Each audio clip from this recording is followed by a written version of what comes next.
MLC ఎన్నికలు ప్రధాన పార్టీలను కలవరపెడుతున్నాయి. నల్గొండలో టీఆర్ఎస్, కాంగ్రెస్ మధ్య పోటీ తీవ్రంగా ఉంది. రెండు పార్టీలు ఎన్నికలను ప్రతిష్టాత్మకంగా తీసుకుంటున్నాయి.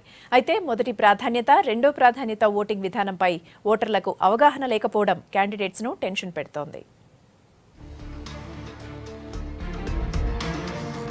ప్రధాన పార్టీలు ఎమ్మెల్సీ ఎన్నికలను ప్రతిష్టాత్మకంగా తీసుకుంటున్నాయి. అయితే ప్రాధాన్యత ఓటింగ్ విధానంపై అభ్యర్థులను టెన్షన్ పెడుతోంది. ప్రియారిటీ ఓటింగ్ సిస్టమ్ పై ఓటర్లకు అవగాహన లేకపోవడం అభ్యర్థులను కలవరపెడుతోంది.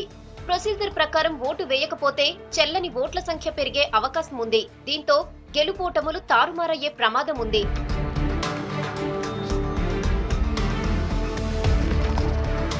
నల్లగొండ జిల్లాలో 1110 ఓటర్లున్నారు. ఇందులో 488 మంది పురుషులు, 622 మంది మహిళా ఓటర్లున్నారు.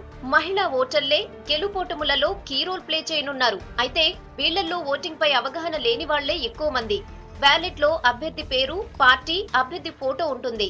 జిల్లాలో 4 అభ్యర్థులు పోటీలో ఉన్నారు. దీంతో నలుగురికి ప్రాధాన్యత ప్రకారం ఓటు వేసే అవకాశం ఉంటుంది.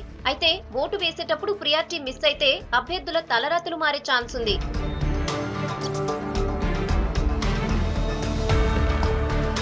జిల్లాలో 415 మంది మహిళా ఎంపీటీసీలున్నారు. వీళ్లలో దాదాపు 200 మంది మహిళా ఓటర్లు కేవలం సంతకం చేస్తారే తప్ప చదవడం, రాయడం రాని వాళ్లేరని తెలుస్తోంది. అయితే వీరు బ్యాలెట్ లో ఉన్న పేర్లను ఎలా తెలుసుకుంటారు? ప్రాధాన్యత ఓట్లలో నెంబర్లు ఎలా వేస్తారనేదే అసలు సమస్య. ఇదే ఇప్పుడు అభ్యర్థుల గుండెల్లో గుబులు పుట్టిస్తోంది. ఇప్పటికే జిల్లాలో ఉన్న ఓటర్లతో పాటు వారి తరపున ఒకరికి ఓటింగ్ పై అవగాహన కల్పిస్తున్నారు.